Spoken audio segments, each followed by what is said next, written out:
dia a cada uma, bom dia a cada um. Estamos dando continuidade ao nosso evento de abertura do semestre do PPGA UFC Unilab. Começo agradecendo, né, a organização, no nome do professor Rafael Antunes, do Caio Portela, e da colaboração de todos os alunos desse programa. Hoje a gente está numa mesa que é de etnologia, povos ameríndios, direitos humanos e meio ambiente, né? E a gente vai contar com a fala do professor Danilo, do professor Felipe Tuchá e da professora Fabiana. Antes de passar a palavra para o professor Danilo, eu vou apresentar ele aqui brevemente. O professor Danilo Paiva Ramos é antropólogo, professor adjunto do Departamento de Ciências Humanas da Universidade Federal de Alfenas e membro efetivo do Programa de Pós-Graduação em Antropologia da UFBA, com pós-doutorado em Antropologia Linguística pela Universidade de São Paulo e pela Universidade do Texas, e doutorado em Antropologia Social, Etnologia Indígena pela USP. Tem também mestrado em Antropologia Social pela Antropologia Rural pela USP, né? É graduado em Ciências Sociais com licenciatura em Ciências Sociais. Então, ele vai ter meia hora de fala, a gente vai poder escutá-lo um pouco, depois a gente vai fazer os debates, e na sequência a gente vai dar a sequência à atividade. Então, é com você, Danilo. Bom, então, bom dia a todas e a todos. Queria agradecer imensamente ao Programa de Pós-Graduação em Antropologia, da UFC e da Unilab, pelo convite.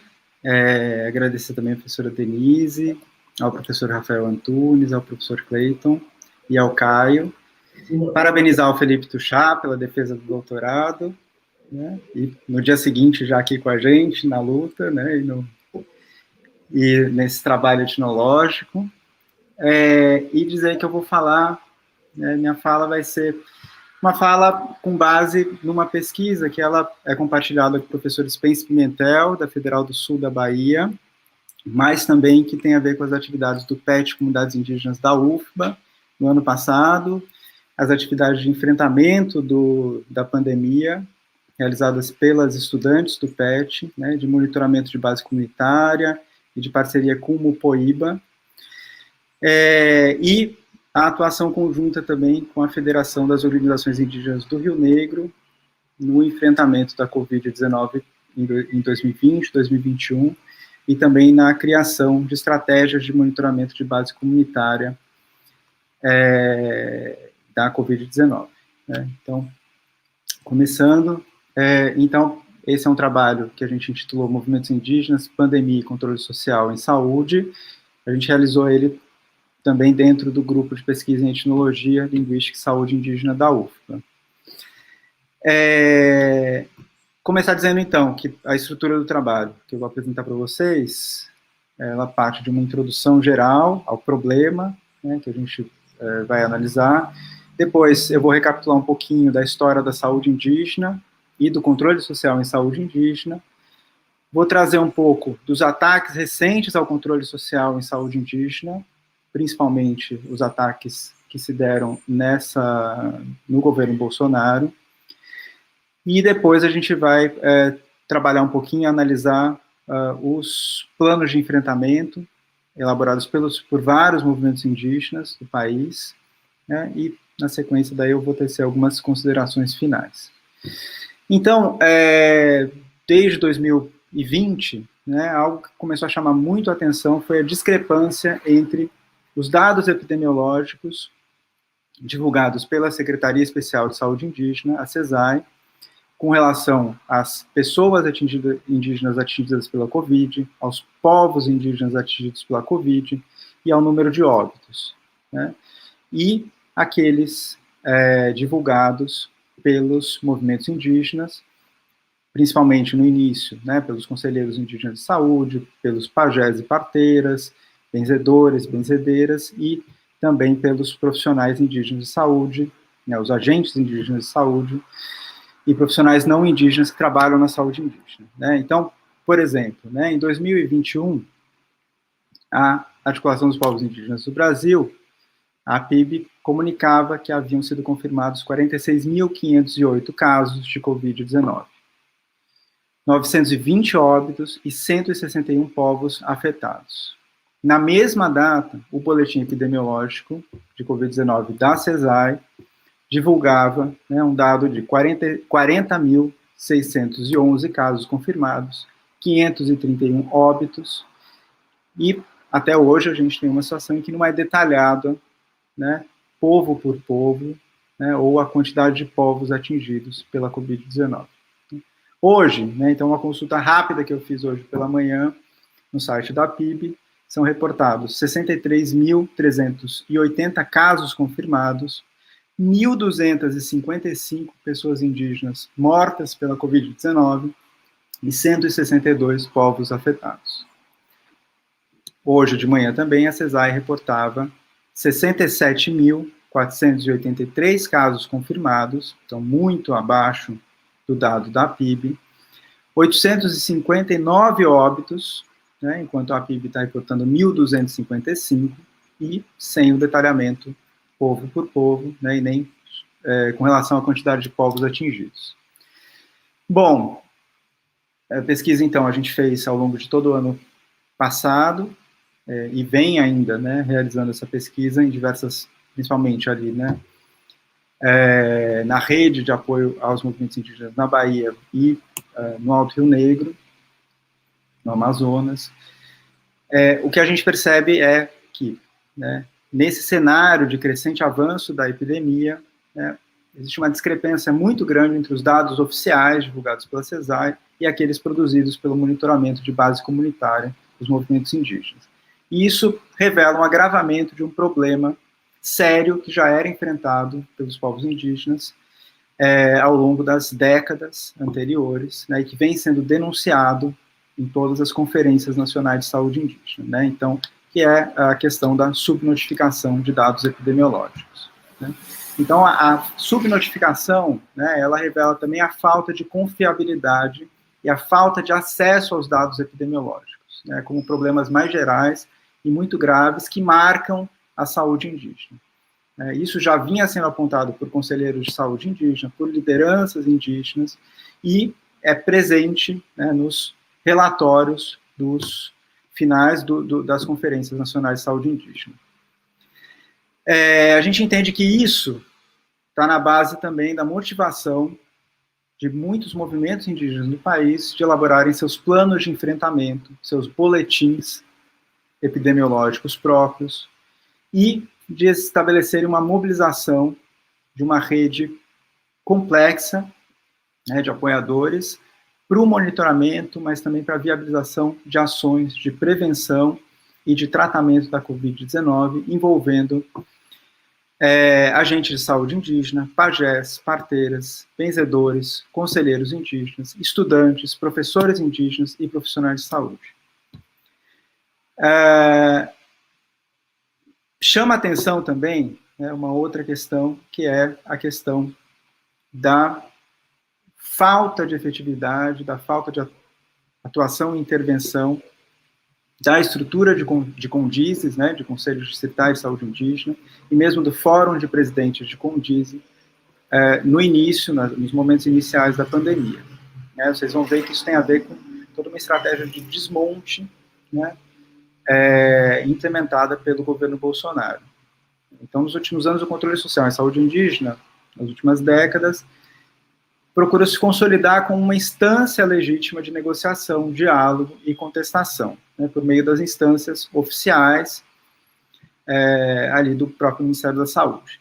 Então, a gente chegou em 2019, por exemplo, num quadro em que a gente tinha 390 conselhos locais de saúde indígena, compostos por mais de 5.700 conselheiros, 34 CONDISE, e todos eles, né, buscando ter uma paridade de representação entre usuários, trabalhadores e gestores e prestadores de serviço.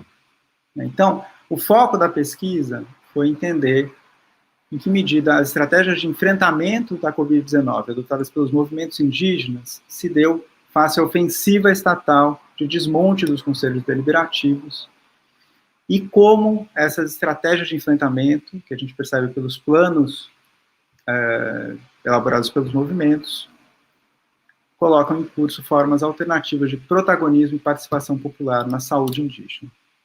Então, só recapitulando um pouquinho, de modo breve, né, sucinto, a história da saúde indígena. Então, a gente tem, em 1910, por exemplo, a atenção à saúde sendo prestada pelo Serviço de Proteção ao Índio, né, muito precária, e atendendo principalmente as demandas dos fazendeiros, dos grileiros, né, de todos aqueles que buscavam esbulhar as terras indígenas. Em 1950, a gente tem a criação das unidades sanitárias aéreas pelo Ministério da Saúde, e que tinha um objetivo pontual, né, de atuar em campanhas de vacinação e de tratamento de surtos e epidemias. Então, não é uma atenção primária, uma atenção básica, contínua. Em 67, a gente tem denúncias graves, né, contra o SPI, de crimes e violências contra as populações indígenas. Tudo isso, né, foi avaliado, analisado profundamente pela Comissão Nacional da Verdade, pelo GT Indígena, e teve como base o achado do relatório Figueiredo, né, e esses documentos que comprovam toda essa violência implementada pelo Serviço de Proteção ao Índio estão ainda sendo analisados, né, e são alvo de alguns processos judiciais, mas isso dá base para a criação, então, da FUNAI, e daí a atenção à saúde indígena sendo realizada pelas equipes volantes de saúde. De 70 a 80, ocorre, então, a intensificação das frentes de atração das populações indígenas não contatadas na Amazônia, e a gente tem a eclosão de uma série de surtos, né, e epidemias de sarampo, malária e gripe, que mataram milhares de pessoas indígenas, ao mesmo tempo em que se acelerava, né, os processos de colonização, expropriação, esbulho de terras, abertura de estradas e de mineração.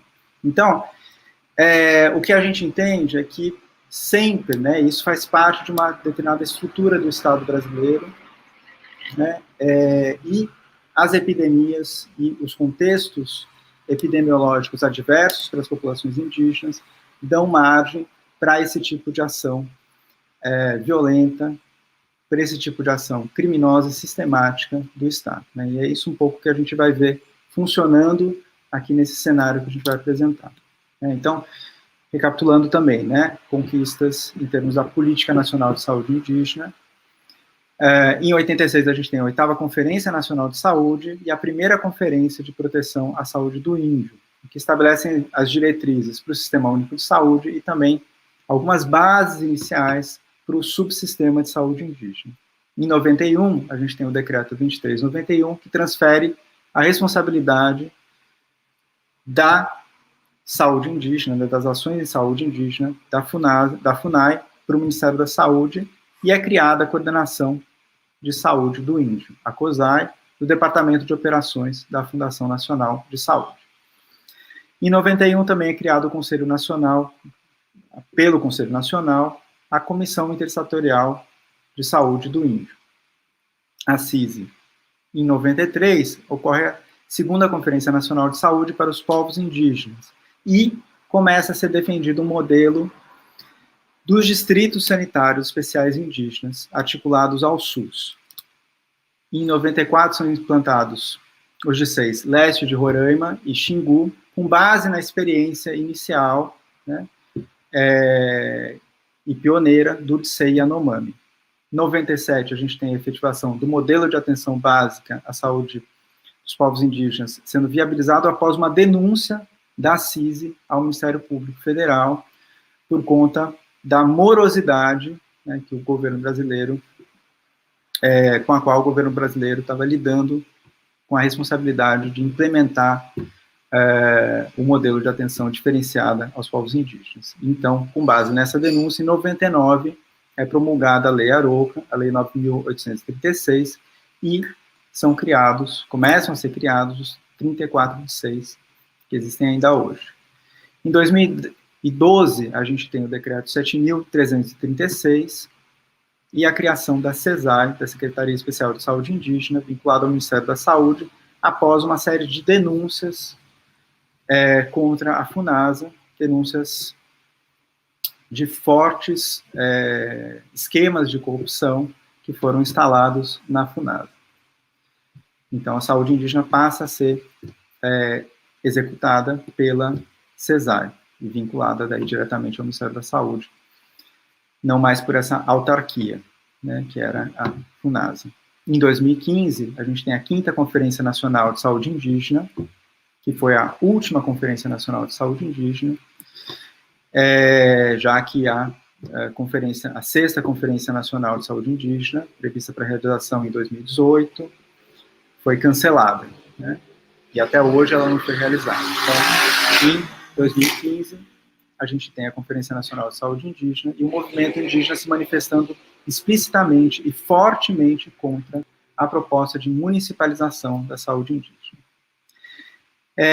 Uma coisa que chama muita atenção quando a gente analisa a história da saúde indígena, da luta por uma política de atenção diferenciada e específica para os povos indígenas no Brasil, é a marca de que a implementação de ações em saúde indígena, a melhoria e a criação de uma política, e mesmo a estruturação e implementação dos GCs, só se dá mediante a pressão e a articulação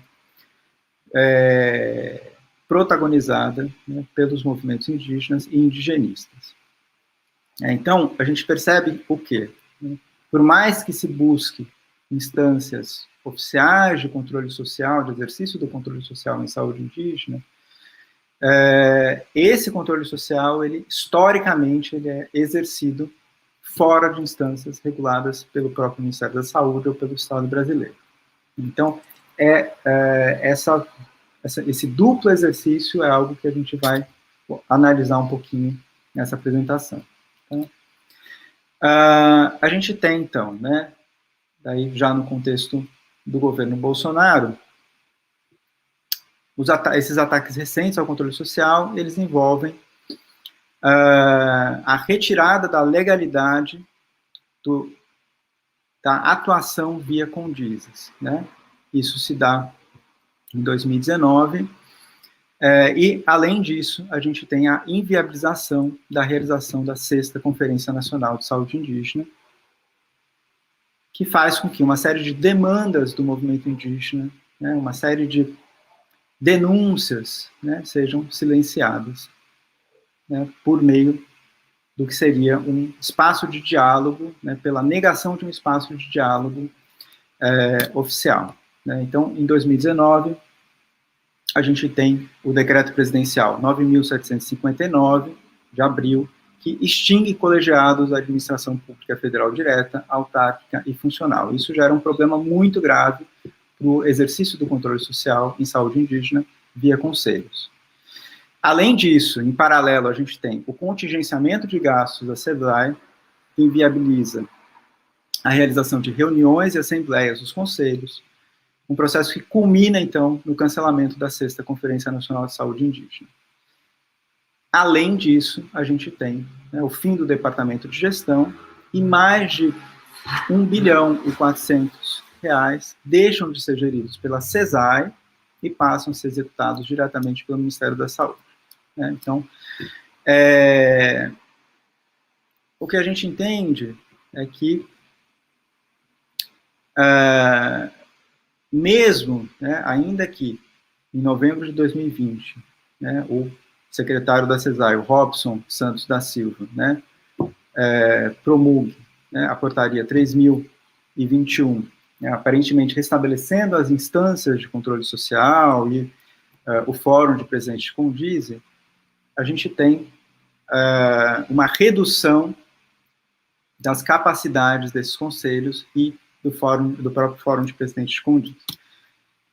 Então, a análise desse documento, desse decreto, de novembro do ano passado, de novembro de 2021, não, desculpa, de 2020, né, promulgado pelo Robson Santos da Silva, mostra que, né, o Fórum de Presidentes de Condizem e os Condizes tiveram muitas das suas competências drasticamente reduzidas.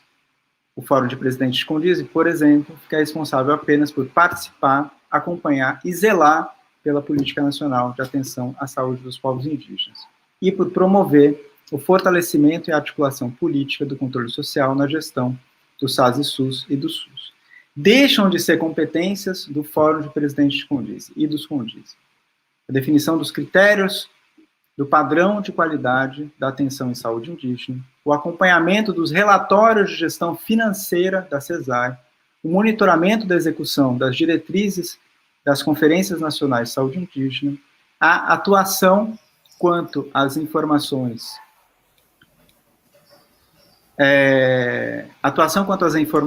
decisões e elaboração e implementação de normas sobre a gestão participativa e o controle social.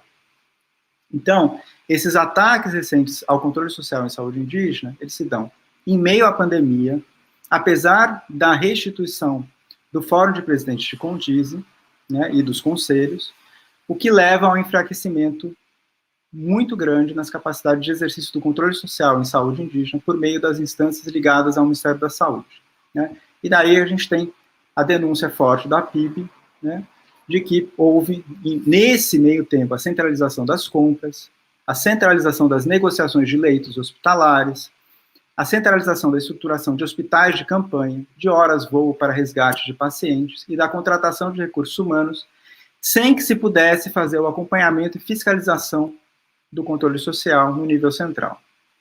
Então, para a PIB, parece muito suspeita, né, toda essa movimentação em função da atual centralização e concomitante falta de transparência à oposição, né, do secretário da CESAI, por exemplo, a PL 1142, que visava criar condições para a própria melhoria da CESAI para a contenção da Covid-19 entre os povos indígenas, né. E daí, o que a gente entende é que existe uma resposta muito forte dos movimentos indígenas, né, e ela se dá em meio ao enfrentamento à pandemia.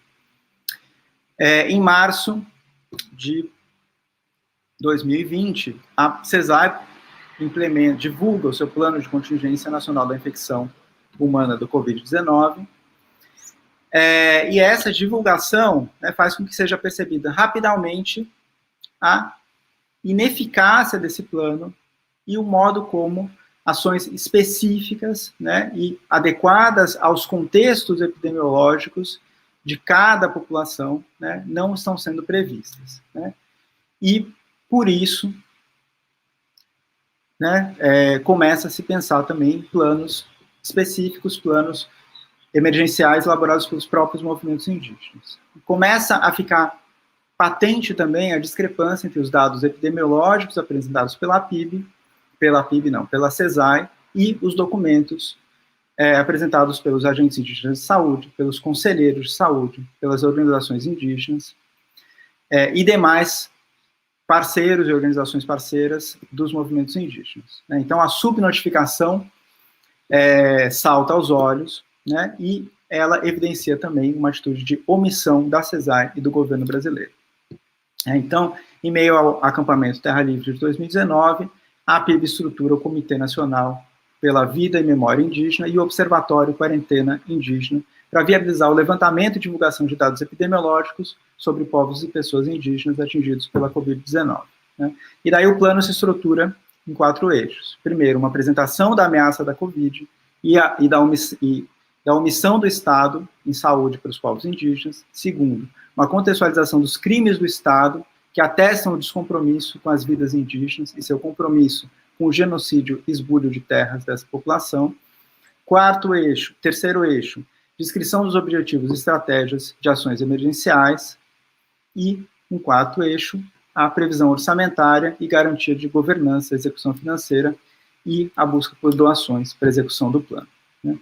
A APOINE, então, a Articulação dos Povos Indígenas, dos povos e organizações indígenas do Nordeste, Minas Gerais e Espírito Santo, lançou seu plano emergencial Promoção e Defesa da Vida e Saúde dos Povos e Territórios Indígenas do Nordeste, Minas Gerais e Espírito Santo, com o objetivo de organizar uma mobilização para a promoção e defesa à vida nos 10 estados de abrangência da organização, no contexto de violências e violações de direitos indígenas, de desmonte de estruturas e políticas indigenistas e de omissão na atenção à saúde indígena frente à pandemia. Aí ele está estruturado nos seguintes eixos: saúde, segurança alimentar, comunicação e mobilização por direitos. A COIAB, a Coordenação das Organizações Indígenas da Amazônia Brasileira, apresenta seu plano emergencial, plano de ação emergencial de combate do coronavírus e de tratamento entre povos indígenas da Amazônia Brasileira. E daí estrutura o plano nos seguintes eixos: comunicação, gestão e governança, ações emergenciais de assistência e cuidados básicos, soberania alimentar e medicina indígena.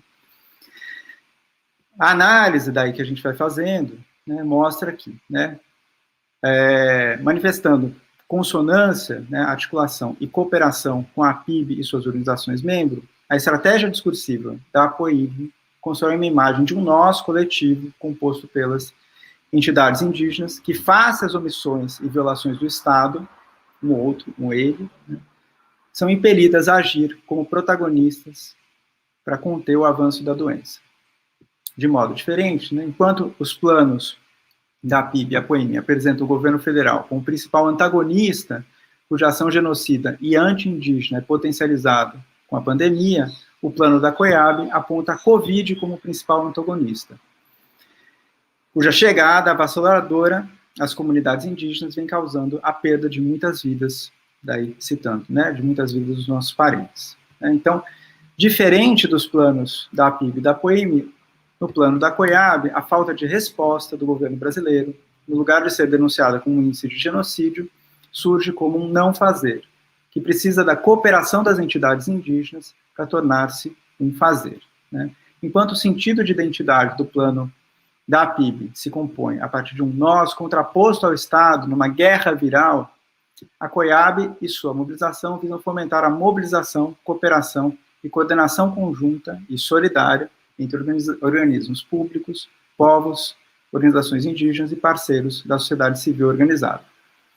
A COIAB enfatiza também, de modo diferente, o protagonismo das mulheres indígenas, que, por meio da medicina indígena e produção de alimentos nos territórios, contribuem para a prevenção, tratamento da Covid-19 e soberania alimentar. Outros planos que a gente analisou, então o plano da Atiguaçu, Guarani e Kaiowá, vai se estruturar de forma muito sintética a partir de um projeto de ações autônomas. Então, o documento aponta a falta de apoio dos órgãos públicos às barreiras sanitárias instituídas pelas lideranças e comunidades indígenas. E daí o isolamento das comunidades em função da pandemia pode se tornar fator que intensifica a violência contra indígenas na região, existindo dezenas de comunidades Kaiowá e Guarani expostas a ataques de fazendeiros com quem disputam as terras, além do problema da violência interna nas grandes reservas superlotadas, sobretudo em Dourados, Carapó e Amambai, onde residem mais de 50 dos indígenas desses povos. Então, o plano aponta uma proposta de ação direta e independente dos estados, incluindo compra de créditos de celulares para as lideranças, além de kits de alimentação, roupas para participantes e roupas para os participantes das barreiras sanitárias. O plano do Conselho Terena busca, então, o apoio às barreiras sanitárias, demandando o fortalecimento de equipamentos e insumos para os indígenas envolvidos nesse esforço, bem como para o restante da comunidade indígena. Enfatiza-se a sustentabilidade, solicitando apoio para fortalecer a produção familiar no período da pandemia, em função das maiores dificuldades e enfrentadas pelas comunidades. A ARPINSUL, a Articulação dos Povos Indígenas da Região Sul, destaca também a importância da segurança alimentar das comunidades, e menciona a importância da atuação dos órgãos de fiscalização e controle, incluindo o Ministério Público Federal, advogados e defensores públicos, além de entidades de justiça, cidadania e direitos humanos. Então, existe uma concepção de controle social extremamente articulada à problemática geral da violação de direitos humanos nas comunidades. Então, a análise que a gente vem fazendo dos planos de emergência permite entender que o controle social em saúde indígena deixa de ser aquele baseado apenas na participação, no planejamento, implementação e avaliação das ações sanitárias estatais e passa a ser também o do monitoramento, comunicação de dados epidemiológicos, monitoramento territorial, formação em saúde dos profissionais, captação de recursos e proposição de medidas judiciais que levem o Estado brasileiro ao cumprimento das suas obrigações legais e administrativas.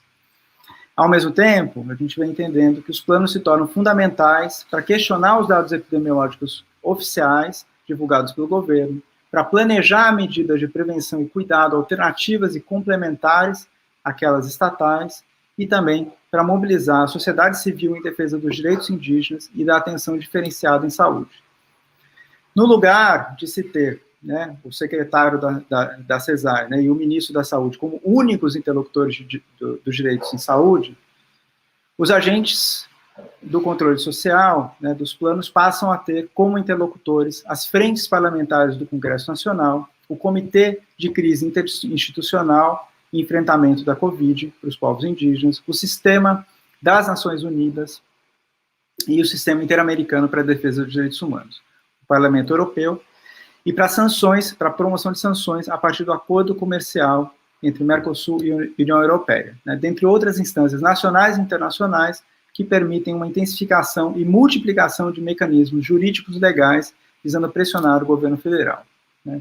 Então, o agravamento da desestruturação da saúde indígena no momento da pandemia de Covid-19 e a inibição da capacidade de exercício da participação e controle social por meio dos conselhos deliberativos levam, então, à elaboração de planos de enfrentamento da doença baseados em uma estratégia de participação e controle social em saúde alternativa e baseada também em ações autônomas de prevenção, comunicação e sanção jurídico-política, com diferentes ênfases e estratégias que permitem ver como o Estado pode assumir a posição de um antagonista principal, violador de direitos, genocida e omisso, no caso da APIB e APOIB, ou de parceiro incompetente, que com a contribuição das organizações indígenas poderá honrar sua missão. Então, de outro modo, nos planos da Atiguaçu, Conselho Terena e Arpinsul, esses planos demonstram a preocupação quanto à intensificação da violência contra pessoas indígenas e violações de direitos humanos no contexto da pandemia, devido à ausência total de apoio quanto às barreiras sanitárias, segurança alimentar, proteção territorial e punição de agressores, né? Então, se, né, o governo federal busca restringir o poder e âmbito do controle social institucionalizado em saúde indígena, né, por outro lado, o movimento indígena busca fortalecer, por meio de um controle social, de participação popular, com apoio das frentes parlamentares, sociedade civil, ações judiciais e incidência política, ações judiciais de incidência política, e com monitoramento autônomo de dados epidemiológicos e como formas de democratização da informação, que embasam o questionamento público de informações oficiais, omissões e também estratégias comunitárias de prevenção e autocuidado por materiais informativos, ações de soberania alimentar, barreiras sanitárias e de fortalecimento das medicinas tradicionais. Então, era isso que eu queria compartilhar com vocês, e daí depois a gente está aberto ao debate. Obrigado. Obrigada, professor Danilo. Fez o tempo certinho aqui, 30 minutos. Agradeço as suas falas, muito importantes. A gente já tem algumas questões colocadas no chat, mas a gente vai passar a palavra à professora Fabiana Maisa. Antes de passar, vou só apresentá-la brevemente. A professora Fabiana Maisa é professora de Antropologia na Universidade Federal de Pernambuco, possui graduação em Ciências Sociais pela Universidade de São Paulo e mestrado pela Universidade de Paris-Nanterre e doutorado em Antropologia Social pela Universidade de São Paulo. Ela fez um período sanduíche no Centro de Ensinamento e Pesquisa Etnológica Ameríndia e realizou o pós-doutorado no Laboratório de Antropologia Social, na Escola de Prático de Altos Estudos Práticos, né, e na Universidade de São Paulo. Vou passar a palavra para ela, sem mais delongas, e aí a gente dá sequência à nossa atividade. Obrigada, professora. Obrigada, Denise. Eu vou ler também, tá? Eu vou pedir licença para ler esse paper que eu preparei. Queria começar agradecendo o convite para estar aqui hoje. É um grande prazer conhecer o Felipe, a Denise, rever o Danilo e poder participar dessa abertura do semestre aqui da Unilab, UFC. Agradeço especialmente também à comissão organizadora e ao técnico que está acompanhando a gente aqui, Edilberto, e, claro, desejo boas-vindas a essa nova turma ingressante do programa e para quem também a gente está aqui, né? Então, eu vou começar com uma anedota, né? Não sei se é anedota, mas ontem eu estava falando, antes de ontem, na verdade, eu estava falando por WhatsApp com um amigo de Arauária, o Jacinto, e quando eu perguntei do pessoal de Casa Nova, que é a aldeia que eu trabalho, né, com mais frequência, com o pessoal que eu conheço melhor, e perguntando se estava todo mundo bem, com saúde, eu soube que eles pegaram uma gripe recentemente, ele me falou que está tudo bem, claro, né, que eles estão lá tranquilos, e ele me deu a notícia de que a pupunheira que eu plantei na aldeia alguns anos atrás deu fruto. Então ele disse que muitas pessoas pensaram em me mandar a foto, mas acabaram não mandando. Eu vou falar mais sobre isso depois, mas a planta da pupunha é como se ela fosse uma síntese do parentesco de Arauária, das relações entre parentes, algo que inclui humanos e não humanos, né? Mais específico, plantas. Ou, colocado de outra maneira, não existe uma aldeia, não existe parentesco sem pupunheira. A minha pupunheira dá frutos, nesse momento em que eu estou ausente, já há alguns anos, né, da aldeia, é muito importante porque, de alguma maneira, essa pupunheira me ensina e me insere naquilo que venho chamando de políticas da vida das mulheres de Arauária. Mas também, se a gente pensar que em uma rápida troca de mensagens, né, pelo WhatsApp, a pupunheira seja um tema, isso mostra que aquilo que importa para os de Arauária não se limita às relações humanas. Além da pupunheira, outra planta central aqui é o tabaco. Então, apenas um parênteses, né? As plantas, elas são centrais nas relações mais que humanas de Arauária por diversos motivos. E eu vou falar só de 3 rapidamente aqui.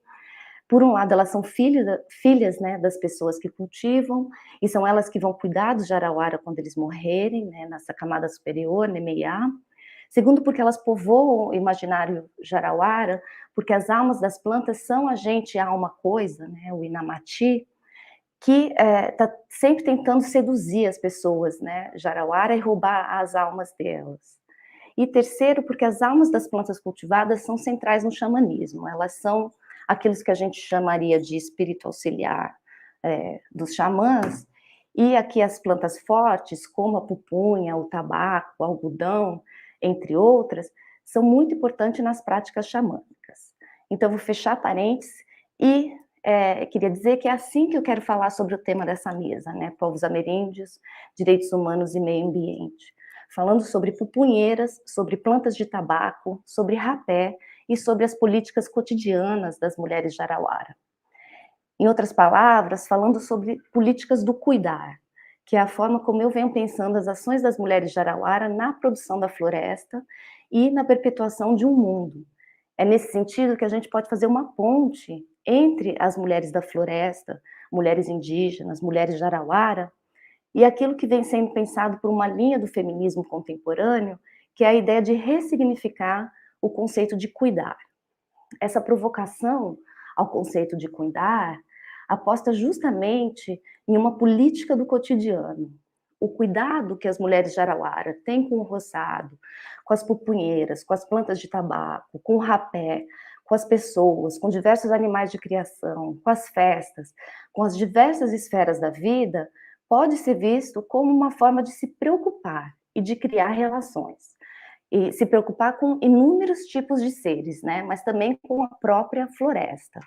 Então, o que a gente vê aqui é uma política feminina da vida, que não deixa de surpreender pelo seu aspecto marcado pelo cuidado, enquanto uma forma de atuação. E, como eu já disse, perpetuação do mundo. O cuidado, durante muito tempo, foi uma das nossas autodescrições mais potentes para subjugar o mundo feminino. Ele aproximava as mulheres da natureza, né? Seria natural um instinto à mãe, e só a mãe cuidar de sua prole. Então, esse cuidar é reapropriado hoje pelo feminismo e ressignificado, e é assim levado tanto para o âmbito do político, como para uma ética das relações mais do que humanas.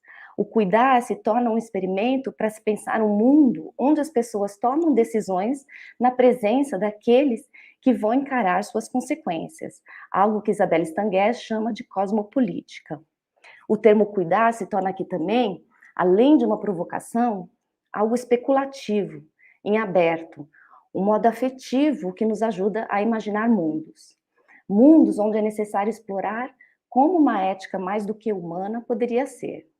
Para minhas amigas de Arauara, pensar o cuidado como algo exclusivamente humano sempre foi impensável. Assim como pensar o cuidado como algo que não exija grandes esforços para cultivar relações na diversidade e muitas vezes na dissidência. Viver no mundo de Arauara é viver nesse mundo do cuidado, com relações que são muitas vezes tensas, cuidando e sendo cuidado por plantas. Para falar dessa política do cotidiano, eu queria trazer uma especulação etnográfica sobre mulheres de Arauara. Eu falo de especulação aqui, né, especulação etnográfica, no sentido que eu reuni diversos relatos etnográficos que ocorreram em diversos tempos e espaços, e eu fiz uma justaposição, né, em uma narrativa linear, como vocês vão ver, condensando alguns acontecimentos e procurando expor as preocupações das minhas amigas durante esses acontecimentos, né, naquilo que eu consegui perceber também. Então, esses momentos que eu vivenciei aqui ao lado das mulheres de Arauara, todos ocorreram, mas eles ocorreram em diversos tempos e espaços, como eu disse, e eu coloquei tudo, eu condensei. Então, o foco dessa narrativa que eu vou começar agora, uma coisa mais descritiva, eu peço licença e paciência de vocês, sobretudo, ele tem, essa narrativa tem o conceito de cuidar como a essência, né, o que está, vamos dizer, unindo a narrativa.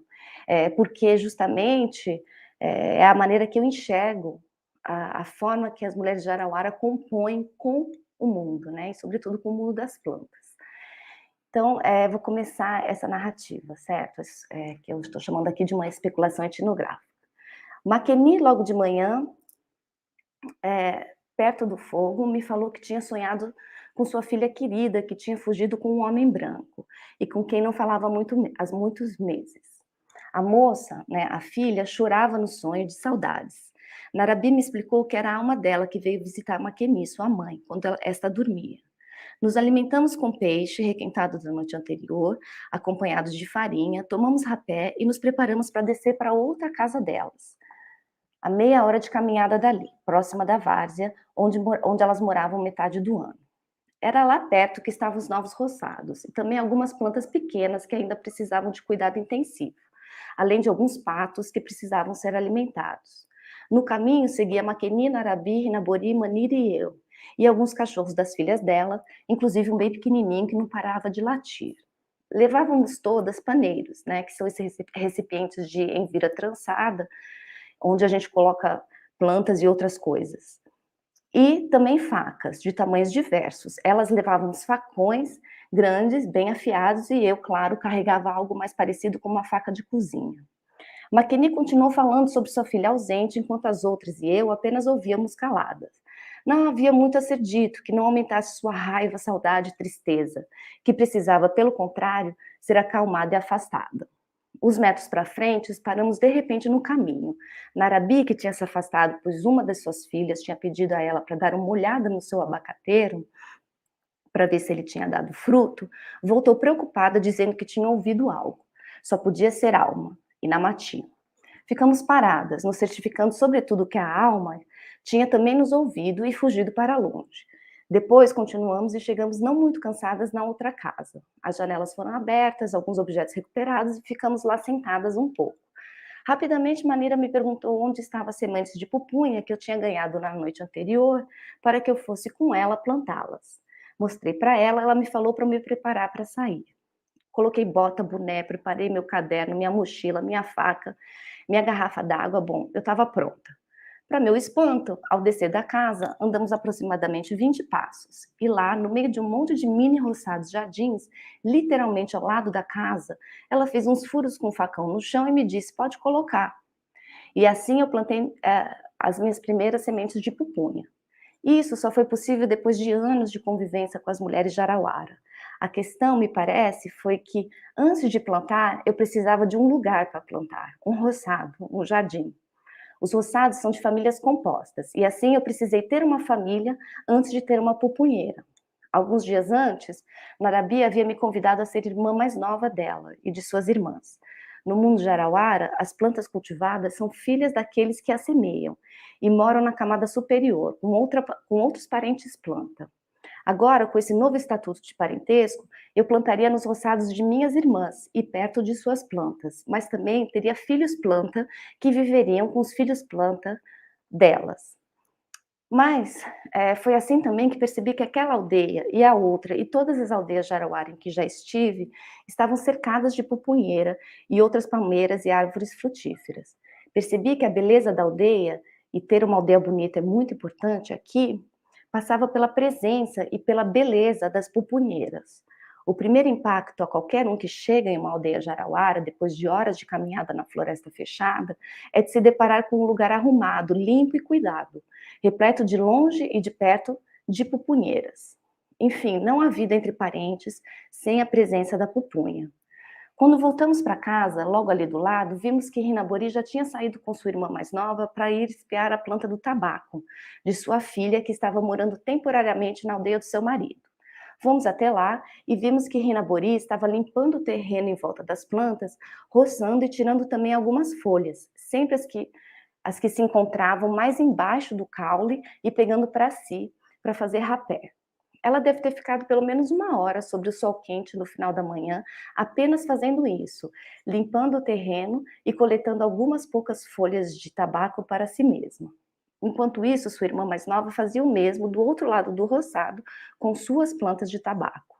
Makeni já havia me explicado pacientemente algumas vezes que se o terreno não estiver limpo, as plantas não crescem. Elas não gostam de mato cerrado. Se isso pode soar óbvio, a limpeza sozinha não vai atingir o efeito desejado. É também preciso olhar as plantas e conversar com elas, se queremos que deem frutos. Esse olhar é entrelaçado com o cuidar, algo como um olhar, cuidar e estar perto, que permeia todas as relações das mulheres de Arauara com as plantas. Sobretudo com a planta da pupunha, que é, como eu aprendi, plantada ao lado das casas onde moram e vivem as pessoas. O melhor momento para plantar não era aquele mês de fevereiro chuvoso, que era, por outro lado, um ótimo momento para se deliciar com as pupunhas, com açaí e com outros frutos. Além dos peixes, muito abundante naquela época, justamente devido às frutas caídas nas margens dos lagos, o que facilitava também a pesca. O certo mesmo era plantar no fim do verão, na época seca e quente, lá por setembro. Nesses dias, todo mundo vai para o roçado novo, que alguns homens abriram durante os meses que antecederam. Mulheres, homens, crianças, cachorros, passarinhos, enfim, a aldeia toda se reúne nesse enorme terreno aberto e ao som dos cantos femininos e masculinos, as manivas vão sendo fincadas no chão e as sementes das palmeiras e árvores frutíferas são plantadas todas por perto. E assim, quando alguém for ver uma planta, também vai cuidar das outras.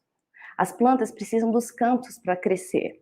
Os cantos têm que ser alegres. Os dias de plantação coletiva são repletos de animação, alegria, repletos de gente também, de vida, de cuidado e de atenção. Quando Makeni e Narabi voltaram e nos encontraram na aldeia, cozinhamos alguns carás brancos e pretos, roxos, que elas trouxeram da pequena visita ao roçado da filha de Rinabori, e depois do almoço decidimos voltar para a aldeia. Manira pegou a panela ainda quente com os carás cozidos que sobraram, tirou toda a água e colocou a panela dentro do seu paneiro, para levar para seus netinhos e seu filho pequeno comerem quando ela chegasse. O macaco prego da sua outra filha também precisava de comida e daria um pedaço para ele. Voltando no caminho, Rinabori havia seguido na frente, para junto com Manira pegar uma envira, para amarrar a alça quebrada de seu paneiro. Depois paramos ainda em outro roçado para pegar um pouco de macaxeira para o jantar e também olhar as plantas de tabaco que lá estavam. À noite, diferente das outras noites, não houve conversas depois que tomamos rapé, mas um dos últimos xamãs ainda vivos, Mundico, resolveu cantar um aiacá, um canto masculino. Esse canto contava sobre o dia em que outro xamã, Kairamu, talvez um dos mais poderosos que já existiu, morreu. Nesse dia, Mundico viu o momento em que as almas das pupunheiras plantadas por esse xamã mas também bananeiras, tabaco, cana e outras, desceram lá de cima a pedido do seu pai falecido e se reuniram todas em um mesmo lugar. Era muita gente. Para todos os lugares que se olhava, havia alguém. Todas tinham aparência humana e estavam reunidas, conversando, esperando, como nos dias de festa. Depois chegou uma outra gente planta, outras almas de planta, muitas dos parentes deles, do pessoal da aldeia. Essas almas bateram nas costas das plantas do Cairamu, elas gritaram e as almas da pupunha viraram queixadas. É assim, quando as pessoas morrem, as pupunheiras viram queixadas. Pupunheiras são também queixadas, mas também parentes de outros seres, né? São mães, são irmãs. Isso me leva a pensar que minhas amigas de Arauara são elas também como as pupunheiras, múltiplas. São mães planta xamã, filhas surubim mandioca, mulheres pupunha queixada. Essa multiplicidade está também conectada às relações do cuidar. Poderíamos imaginar, então, mulheres compostas por múltiplas relações do cuidado. Pensar o cuidar é, assim, também entrar nas complexas relações que estão envolvidas nas ações do dia a dia das mulheres e nas suas próprias multiplicidades. Uma outra maneira de pensar e conceituar essa discussão é levando em conta a temporalidade da Terra, algo que Della Casa chama de políticas imperceptíveis de todo dia. Para a autora, o tempo do cuidar implica criar tempo para se envolver com uma diversidade de linhas do tempo que faz a rede de agências mais do que humanas. Assim, podemos pensar em ritmos temporais múltiplos de cuidado com o solo e com as plantas que não correspondem à temporalidade linear e antropocêntrica e nem às expectativas técnico-científicas. Podemos falar, então, de uma diversidade de ecotemporalidades, assim como do solo como um mundo vivo multiespécie. No cotidiano das mulheres de Arauara, percebo que são justamente essas ecotemporalidades que preocupam minhas amigas. As suas movimentações nos diversos roçados, em diferentes dias, em horários alternados do dia, pode ser lida como uma preocupação constante com o espaço-tempo de suas múltiplas plantas e também com seus frutos. O cuidado com as plantas de tabaco é talvez o mais impressionante para quem convive com as de Arauara. E ele se estende por todo o processo de feitura do rapé, substância extremamente apreciada pelas mulheres e pelos xamãs. O amor, carinho, vontade, né, que é o verbo nofá, que elas sentem pelo rapé, se reflete também nos cuidados especiais que tem com a planta de tabaco em todo e qualquer momento. No lugar onde ela é semeada, para que não tome sol em excesso quando ainda está pequena, quando brota, quando está crescendo, rápido ou devagar, na forma como as folhas são retiradas, mais abaixo possível do caule, na quantidade de folhas retiradas de cada planta, o mínimo possível, na hora do dia em que isso deve ser feito, em momentos quentes, na forma em como as folhas são levadas para a aldeia, simetricamente empilhadas e transportadas em um pequeno paneiro só para elas. Só um segundo, gente.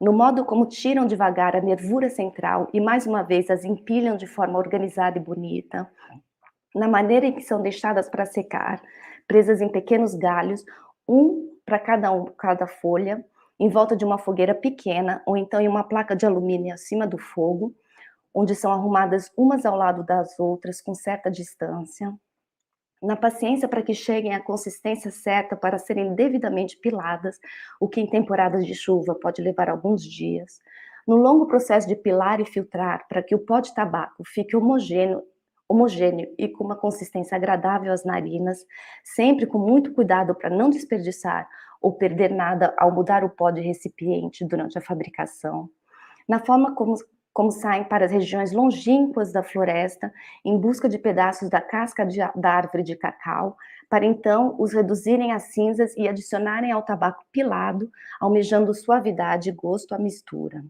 Em suma, o conhecimento das mulheres com a planta de tabaco se reflete nesse cuidar minucioso. Mais do que isso, existe uma certa proximidade das mulheres de Arauara com as plantas em geral, e isso poderia nos fazer pensar algumas plantas, sobretudo o tabaco, através de sua coevolução com as mulheres, apontando para a ideia de que o cuidado das mulheres com as plantas e o cuidado das plantas com as mulheres seriam co-constitutivos, ou simplesmente que mulheres e tabaco seriam co-constitutivos. Assim, através dessa co-constituição, onde o cuidar é central, que penso que a ideia de meio ambiente deve ser pensada no mundo de Jarauara. Não se trata de cuidar das plantas e da floresta de forma altruísta para os outros. Acho que o próprio entendimento da vida Jarauara mostra que esse cuidado é algo que segura o mundo, por assim dizer. Isso é evidente e posto de forma clara na maneira como o mundo pós-mortem é descrito. Seres plantas que buscam os Jarauara e os inserem em uma rede de parentesco. Mas na vida cotidiana isso é igual. Plantas cuidam de pessoas, pessoas cuidam de plantas. Nas palavras do xamã Yanomami Davi Kopenawa, é o cuidado dos xamãs com o chapiri que segura as costas do céu para que esse não caia. E assim, vemos no Maranhão, homens guajajaras se unirem a homens auagajá para formarem os guardiões da floresta e agirem em um dos territórios mais devastados da Amazônia, buscando proteger seres não humanos de queimadas e outras catástrofes contemporâneas. Da mesma maneira, a camponesa do norte andino do Peru, Máxima Alcuna, recusa a venda de seu território para mineradoras multinacionais para proteger, sobretudo, seres não humanos e entidades mais do que humanas que vivem na lagoa e da lagoa. Ela e as pessoas que lutam com ela se chamam guardiões da lagoa. Esses exemplos deixam claro que a preocupação dos povos indígenas nunca foi nem jamais será apenas com humanos. O meio ambiente seria essa galáxia de seres não humanos e mais do que humanos, onde, claro, seres supra-humanos como os chapiri fazem parte do quadro. Penso assim, e para fechar, que a devastação e a invasão sem limite dos territórios dos povos indígenas nesse eterno encontro, para usar as palavras de Krenak, será vingada, e talvez não por eles, mas sim por esses mesmos seres de quem tanto cuidam através de tensas e constantes negociações para perpetuar a multiplicidade de seus mundos.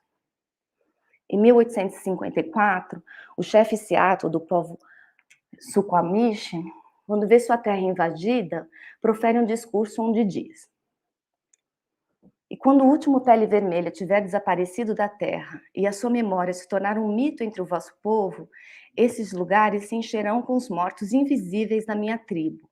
E quando os filhos dos vossos filhos pensarem que estão sós nos campos, nas lojas, nos armazéns, nas estradas, nos silêncios dos bosques, eles não estarão realmente sozinhos.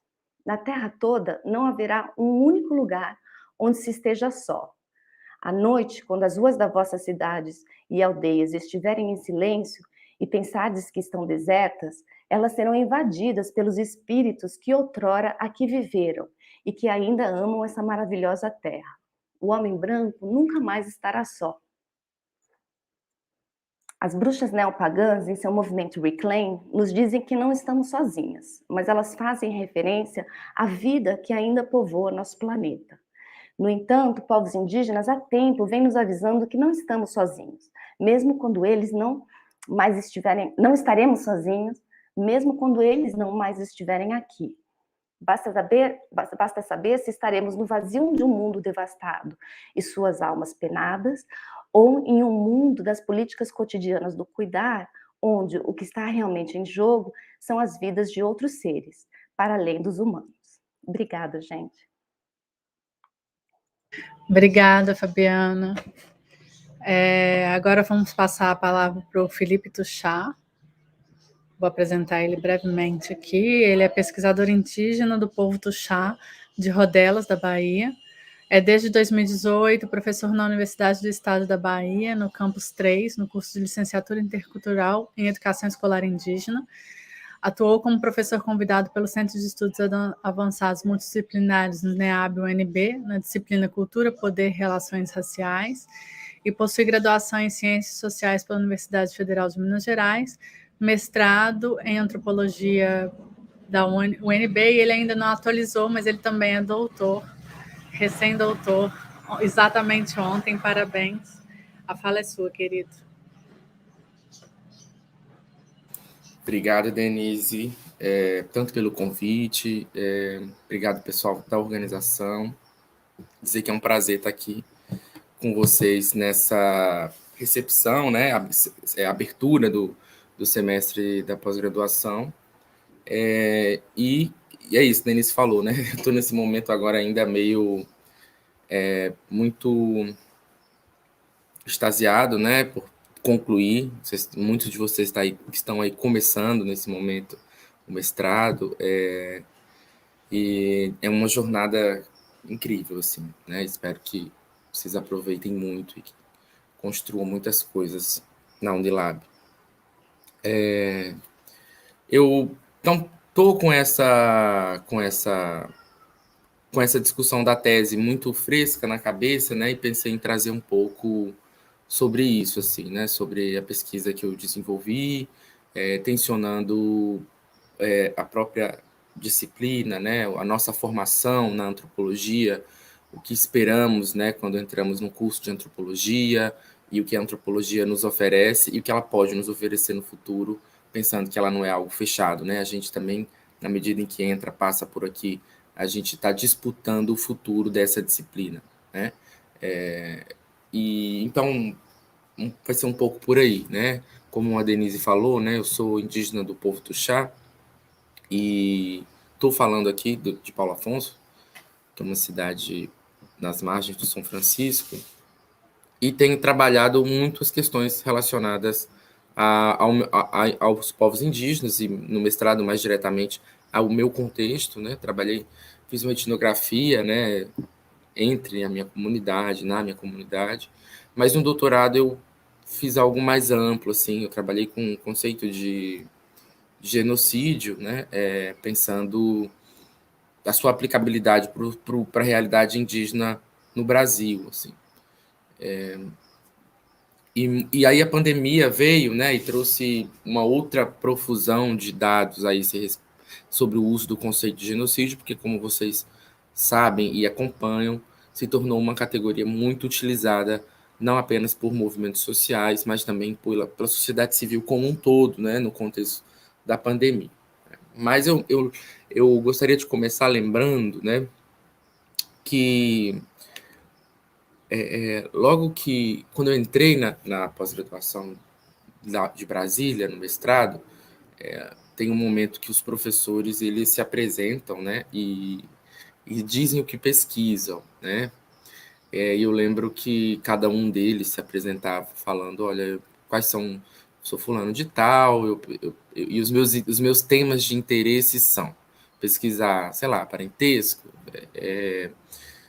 meio ambiente, meus interesses são globalização, não sei o quê. E eu lembro que teve uma professora que ela se apresentou, ela falou assim, ó, e os meus interesses de pesquisa, na verdade, é pesquisar o que as pessoas que eu vou pesquisar, com quem pesquiso, se interessam, né? E aquilo me deixou, eu achei aquilo interessante, né?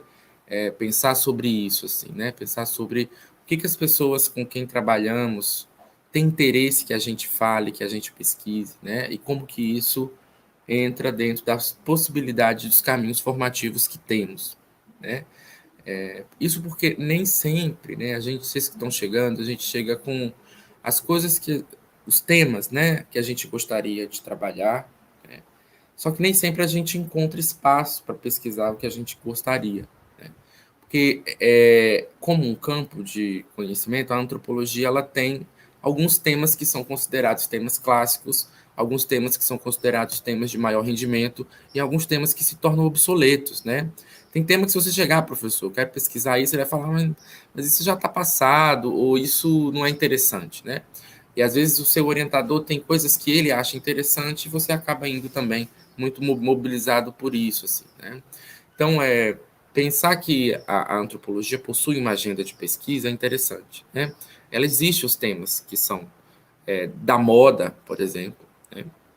E que de repente você começa a ver um monte de gente falando sobre, né? E que, sei lá, 5 anos atrás você não via aquele tema com tanta presença, né? Ao mesmo tempo, não são só os temas, né, que passam por esse processo de acordo, às vezes implícito entre os pares, né, mas as próprias perguntas, né. A antropologia também nos ensina isso, a fazer perguntas, né, perguntas sobre o mundo, a interpelar a realidade social. E essas perguntas, elas são feitas, a gente aprende elas a partir do cânone, a partir do que se lê, né, do que a gente tem acesso. Isso também muitas vezes foge do nosso domínio, porque o cânone está aí dado, né? Ele não é estável, porque ele muda também, né? Se você for olhar as ementas de antropologia clássica 10, 20, 30 anos atrás, ou história da antropologia, você vê que tem uns autores que eles nunca saem, né? O Mous, por exemplo, é um desses, mas você tem outros que de repente todo mundo começa a ler e não era lido antes, e é um clássico, por exemplo. Né? A gente tem disputado muito isso, inclusive pensando a inserção nesse cânone de antropólogos e antropólogas indígenas, negros, negras, ou de outros referenciais, né? Como que a gente pode fazer uma história da antropologia onde esses sujeitos apareçam na condição não apenas de objetos de pesquisa, mas também de antropólogos, pessoas que têm essa formação, como o caso da Zora Huston e da Ella Deloria, que são duas antropólogas que foram orientandas do Boas, mas a gente só lê Margaret Mead e Ruth Benedict, por exemplo. Né? E a própria também Ruth Landes, né? Que é uma pessoa interessante, fez pesquisa no Brasil. Mas isso para dizer que acaba que esse processo formativo, como todo processo formativo, ele pode nos ensinar a ver certas coisas e fazer com que a gente não veja outras, né? Ou que a gente não olhe para determinadas direções, porque a gente vai aprendendo com o que se lê e com o que a gente debate em sala de aula. Eu percebi isso de uma forma muito marcante quando eu estava fazendo o meu trabalho de mestrado, que era um trabalho sobre os efeitos da hidrelétrica de Itaparica entre as pessoas mais velhas da minha comunidade, onde eu tentava contrapor a história oficial produzida pela Chess, a companhia que inundou o nosso território, que a gente teve que sair de lá, né, escorraçado, antes de eu nascer, né, por conta da água que chegava, e eu queria ver como que essas pessoas organizavam as suas narrativas sobre esse processo, esse momento tão doloroso, né, e se reconstituíam enquanto sujeitos no presente e pensavam o seu futuro nesse novo território, nessa nova aldeia. E eu lidava... Então, vocês podem imaginar que foi um trabalho bastante difícil, na medida em que eu tinha que perguntar coisas para as pessoas que eu amava e que conheciam, tios, avós, né, avós, memórias dolorosas para elas, e elas tinham que... E muitas vezes choravam, né, e vinha uma emoção muito forte, inclusive da minha parte também, e aprendi coisas sobre mim, sobre minha realidade, que eu também achava que sabia, mas que eu não sabia coisa nenhuma, né, através desse diálogo com eles. E aí havia um conteúdo dessas falas que tinha uma certa agonia de se ver no mundo enquanto um indígena sem terra, e ao mesmo tempo você tem que passar para quem está vindo, para a nova geração, né? Você tem que criar novas pessoas, né? E aí havia uma oscilação em alguns pontos, assim, que eu não conseguia, de fato, entender direito como colocar na tese, assim, uma dificuldade que as pessoas tinham de conviver com as contradições que que a nova vida pós-hidrelétrica e que tinha recebido dinheiro, alguma renda, enquanto o território não era, o reassentamento não era concluído. Então as pessoas, elas tinham uma dificuldade de tratar dessa questão, né, de não ter terra, mas de ter um pouco de dinheiro durante um tempo e ter conseguido comprar às vezes uma moto, ou ter recebido como indenização uma casa de alvenaria, diferente das casas que tinham antigamente. E aquilo, a antropologia não tinha me dado ferramenta para entender aquilo como uma manifestação de sujeitos historicamente racializados, né? O que eu estava lidando ali naquelas falas era o efeito de racismo, né? Como que aquelas pessoas tinham sofrido racismo a vida inteira na condição de indígena, e esse processo, né, fazia com que elas se sentissem um pouco inseguras diante dessas narrativas na hora de falar o que mudou na vida delas, porque elas gostavam das casas de alvenaria, mas ao mesmo tempo gostavam das casas de antes, mas na visão das pessoas não indígenas, a casa de antes era uma casa pobre, não tem como vocês preferirem aquela casa que vocês tinham antes, né? Então eu ficava assim, era uma condição de muita dificuldade de navegar, e eu estava diante daquilo enquanto pesquisador, tentando entender o que levava, né? Como produzir inteligibilidade sobre sobre essas falas, assim, né? E eu só fui encontrar isso quando eu fui ler Fanon, por exemplo. Né? Fanon me ajudou muito a entender a dimensão da interiorização desses elementos de inferiorização no discurso racializado. Né? E se eu fosse esperar a antropologia me dar essa ferramenta, né? Eu não tinha tido acesso àquilo naquele momento da minha formação. Né? E, sobretudo, porque a própria antropologia e a etnologia, a antropologia feita com povos indígenas, não pensa muito sobre isso, ou não pensa quase nada sobre isso. Né? Então, se a etnologia a etnologia indígena de fato não lida tanto com essa dimensão dos traumas, né? Enquanto algo que move, informa o modo como esses sujeitos agem no mundo. Né? Se a gente fosse pensar, né, sobre uma certa teoria da ação, né, o que leva os sujeitos a fazer o que eles fazem, né? Sujeitos racializados, é preciso considerar o racismo nas estratégias que eles têm na vida, né, no modo de agir, os efeitos disso. Então, isso é só para dar um exemplo que aquilo passaria, se tornaria uma questão não respondida se eu não tivesse ido atrás de outras bibliografias para lidar com isso, né? E aí sim, né? O modo como a gente passa por esse processo, as coisas que a gente lê, as coisas que os professores que a gente tem contato, o nosso orientador, nos permite ver coisas e não ver outras, né?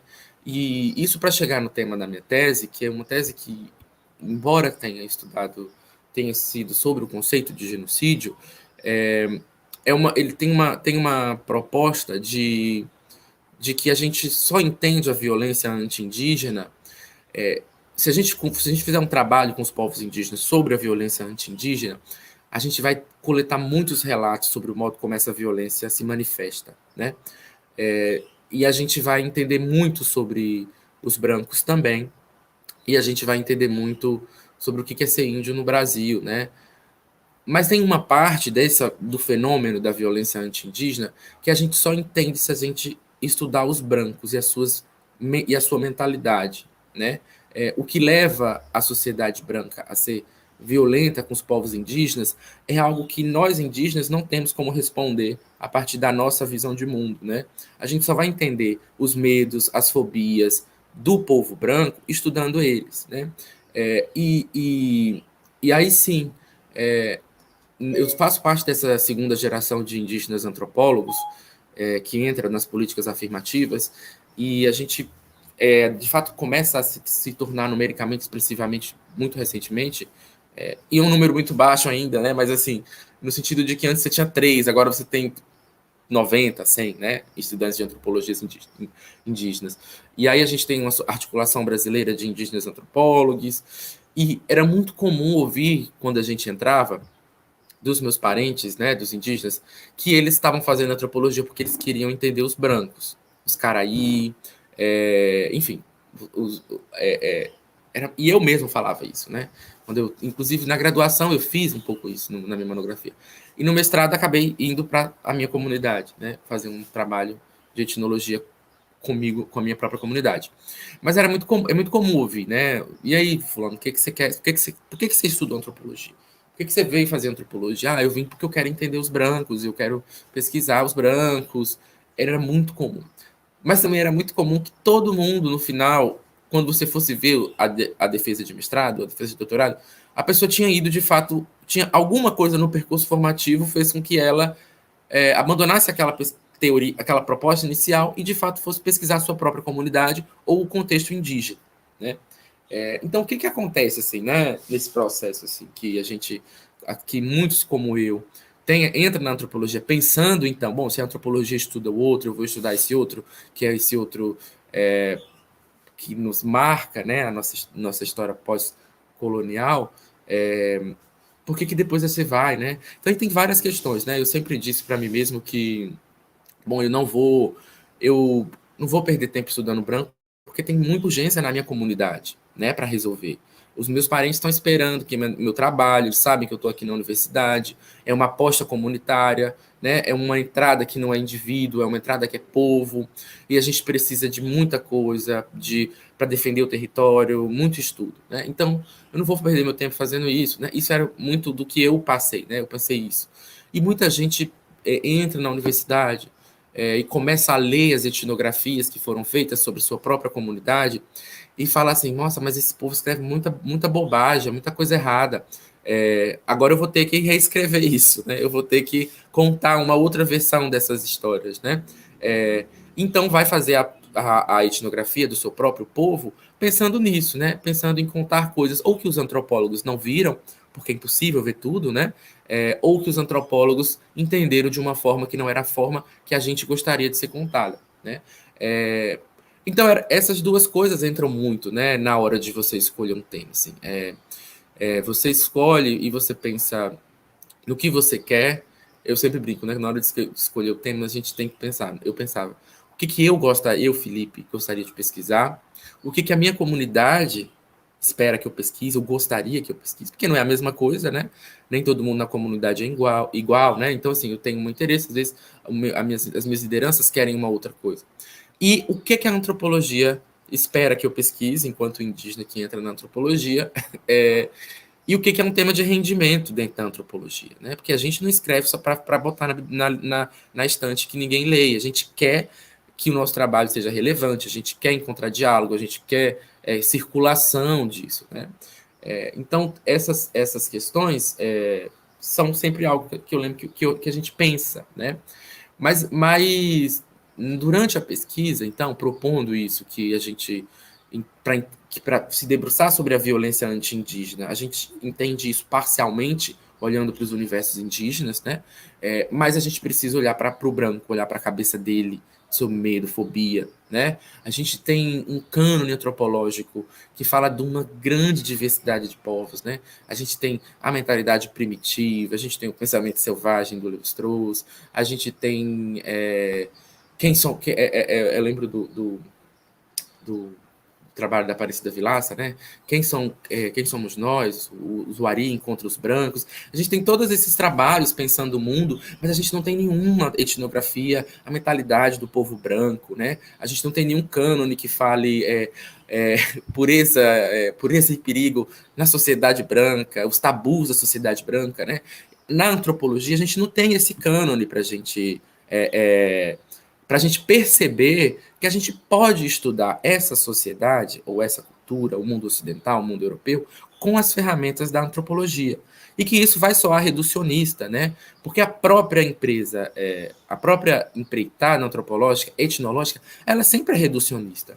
Quando eu leio as etnografias que fizeram sobre Tuxá, é claro que eu olho e falo assim, gente, mas é um pouco isso, mas não é, né? Se vocês lerem um trabalho feito de um antropólogo sobre a sociedade brasileira, um antropólogo norte-americano, um francês que morou 5 anos no Brasil e que produziu um trabalho sobre o Brasil, você vai ler enquanto brasileiro e vai falar, tem umas coisas que batem. Então, assim, é claro que é uma empreitada, você fala, vou estudar os brancos ou a cultura dos brancos, que vai soar e vai ter esse tipo de desconforto, mas eu acho que isso é muito constituinte do próprio processo de representação a partir da escrita.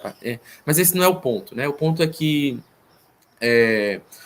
voltando, né? O ponto é que a gente pode, de fato, tomar isso para si, né? Enquanto agenda de pesquisa, enquanto agenda de pesquisa etnológica, eu acho que esse é um ponto, né? E entender, né? Que foi o que eu fiz na tese, né? Então, pensar o genocídio, pensar a violência anti-indígena como manifestação de um ethos cultural que é autericida, né, para usar o termo do Mbembe, mas que é letal, né? Onde o povo branco chegou, ele deixou um lastro de destruição, né?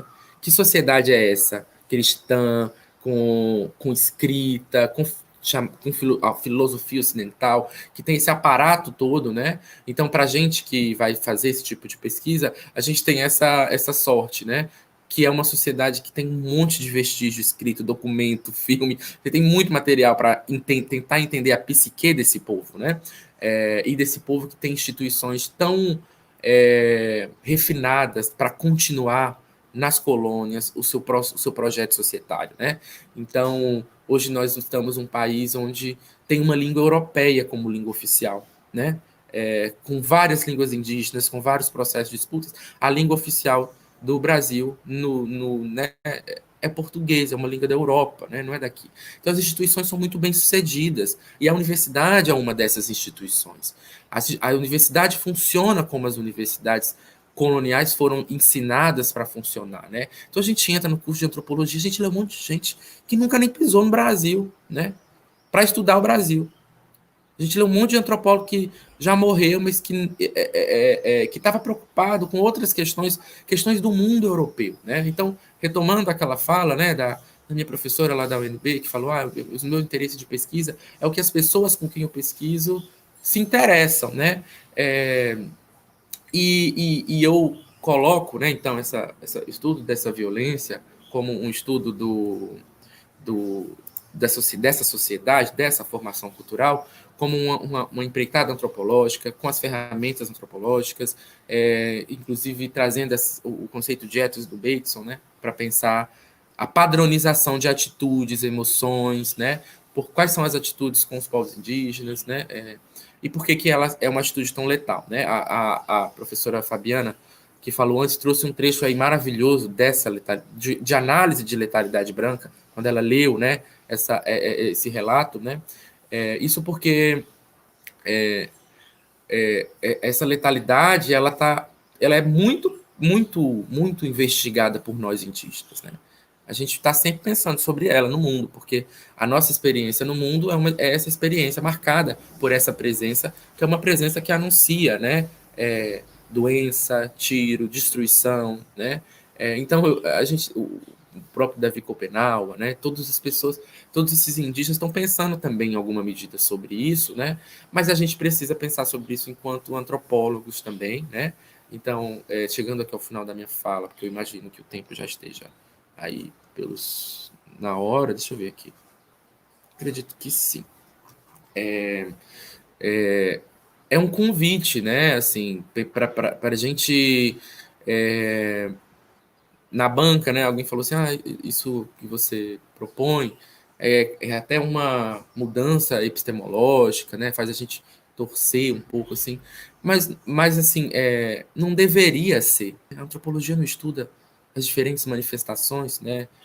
De fato, parece que se colocar nesse lugar, né, enquanto algo que pode ser estudado com as ferramentas da antropologia, essas ferramentas que só foram utilizadas para o outro, para o primitivo, para o exótico, isso gera um deslocamento grande, né? Porque se fala de sociedades brancas, se falam a tal das sociedades complexas, né? Os estudos nas cidades, nos grandes centros urbanos, né? A antropologia já mudou muito, já fez muitos trabalhos.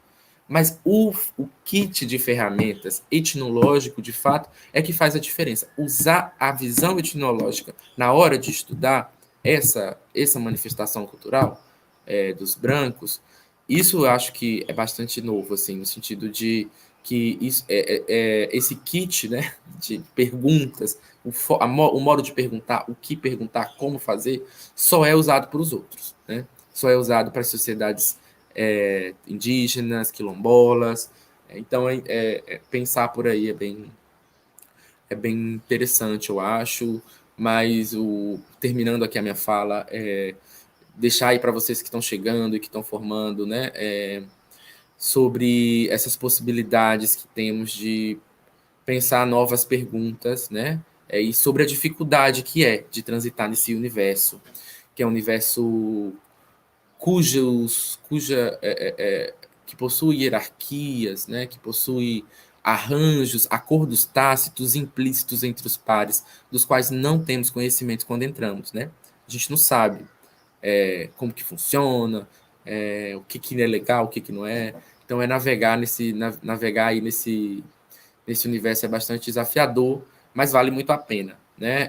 No sentido de que a antropologia tem, né, vários trunfos, né, no sentido de ter vivenciado, né, de construir uma perspectiva teórica embasada na etnografia, né, que é um processo intersubjetivo onde você vai conviver.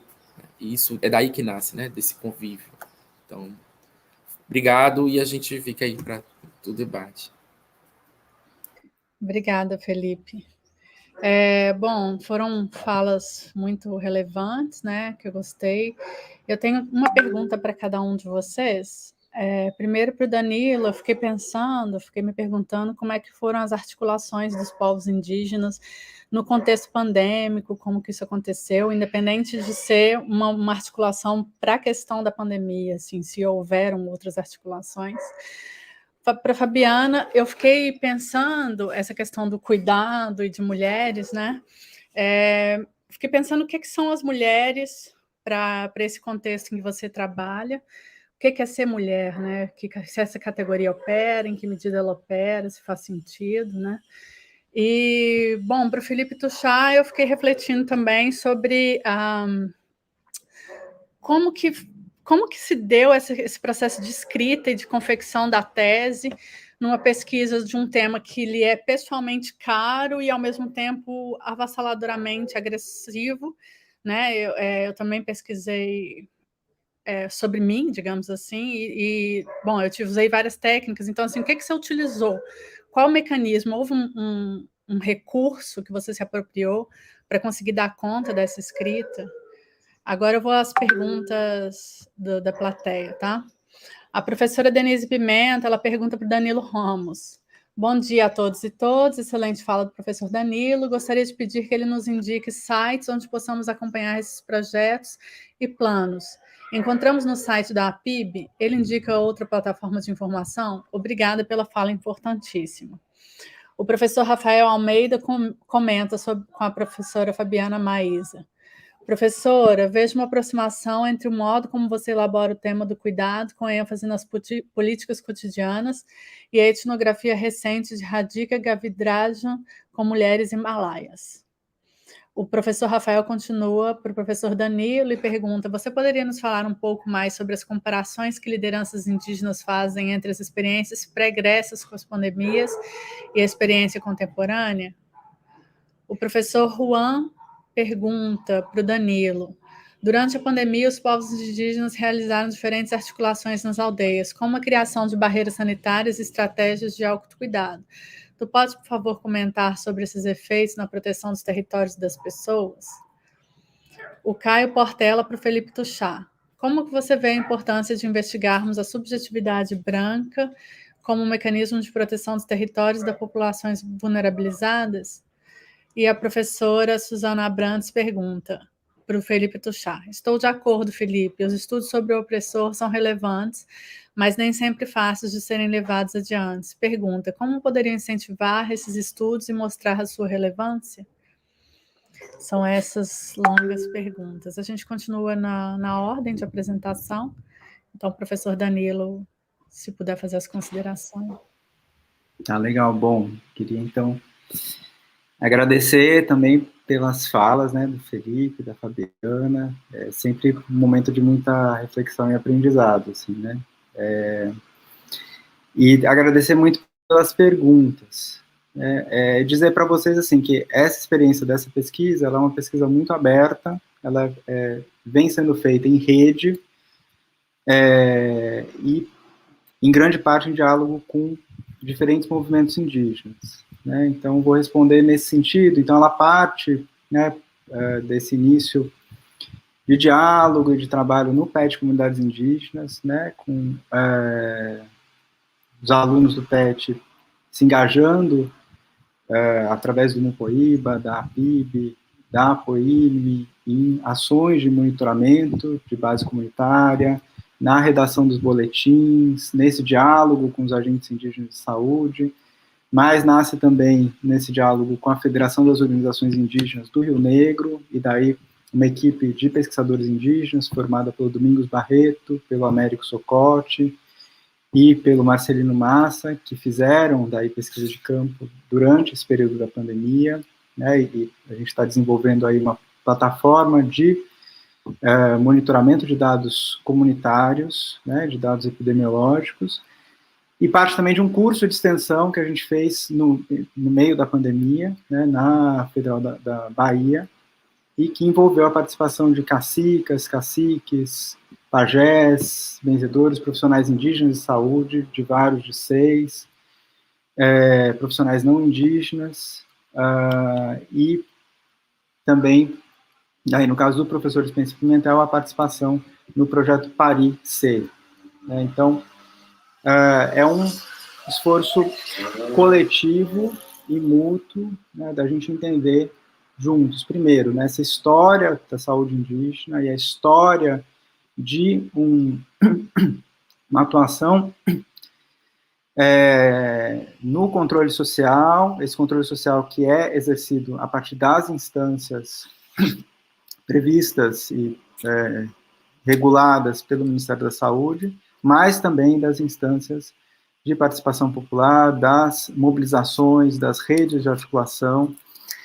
E o que a gente observa é que, em meio à pandemia, isso teve uma intensificação muito grande. Né? Então, no caso, foi criada, por exemplo, na Bahia, a TV Pataxó. E a gente teve eventos importantíssimos feitos pela TV Pataxó, e daí vocês, pelo site do Poíba, vocês podem acompanhar a programação, debates super importantes. Acho que o Felipe chegou também a participar de debates na TV Pataxó, né? E essas mobilizações pela internet, né, ajudaram também a fortalecer a rede de monitoramento, as redes de mediação com agentes